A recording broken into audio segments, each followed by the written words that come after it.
1990 году девочка по имени Кира Миллер исчезла без следа в городке Сильвер-Бэй, штат Вашингтон, оставив после себя опустошенных родителей Эдварда и Лилиан.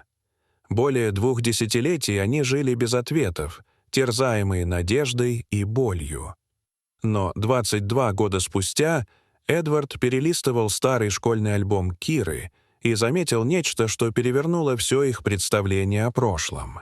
Туман, привычно окутывавший побережье Сильвер-Бэй, стелился по улицам в то утро, когда Эдвард стоял у окна комнаты Киры.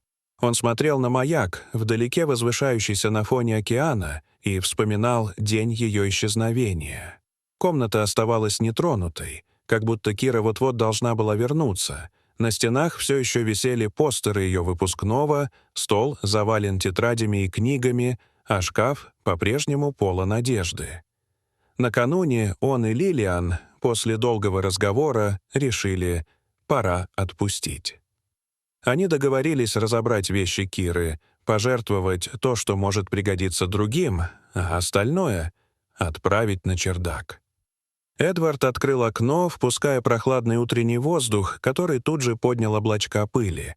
Он чихнул, вытер глаза и начал доставать из шкафа одежду. Каждая вещь напоминала о Кире.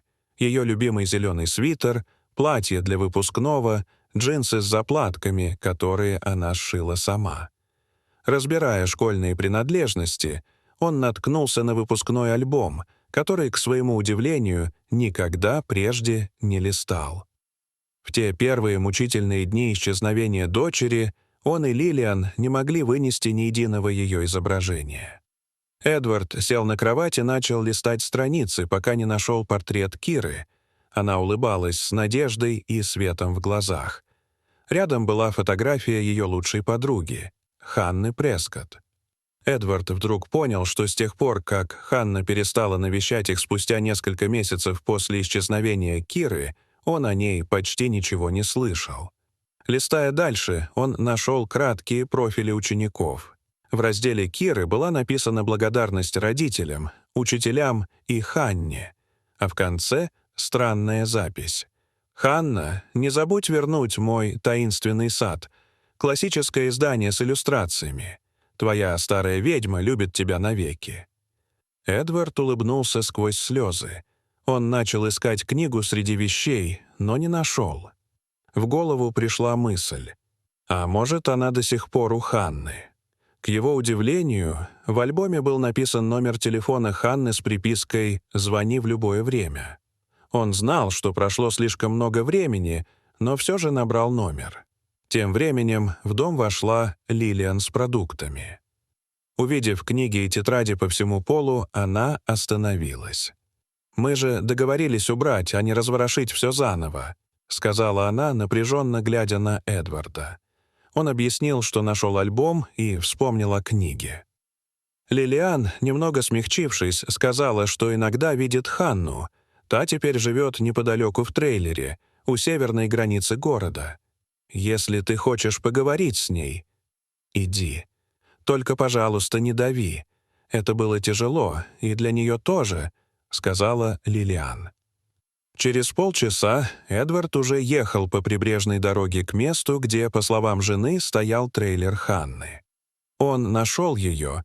Женщина средних лет с серыми прядями в волосах открыла дверь, вглядываясь в него с растерянностью. Лишь после нескольких секунд узнала: «Мистер Миллер? Боже мой! Заходите». Внутри трейлера было чисто и уютно. Ханна сделала кофе, и они сели за маленький столик. Эдвард показал ей альбом и спросил о книге. Ханна молча пошла к шкафу и вернулась с потрепанным изданием «Таинственного сада». «Я все время собиралась вернуть, но...» Когда Кира исчезла, не смогла отпустить. «Эта книга — все, что от нее осталось», — рассказала Ханна.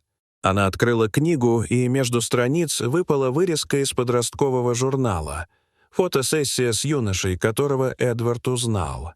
Макс Харрис, одноклассник Киры. Его лицо показалось странно знакомым. В альбоме он значился как модель, и теперь, по словам Ханны, у него была своя линия одежды. Ханна отрицала, что у Киры был какой-либо роман с Максом, но призналась, Кира в один период действительно проявляла к нему интерес. Он казался ей загадочным и одиноким, с ноткой уязвимости, которую Кира нередко принимала за глубину характера. Ханна вспоминала, как подруга часто говорила о том, что чувствует, будто за фасадом показной уверенности Макса скрывается кто-то, кто просто нуждается в понимании. Однако со временем Кира охладела к нему, особенно после нескольких случаев, когда он проявил грубость или пренебрежение. Несмотря на это, примерно за месяц до исчезновения она неожиданно снова начала говорить о нем, задавать вопросы, где он бывает, чем занимается, с кем общается. Ханна помнила, как Кира однажды пришла с распечатанным снимком из его фотосессии и долго на него смотрела, будто пытаясь что-то понять.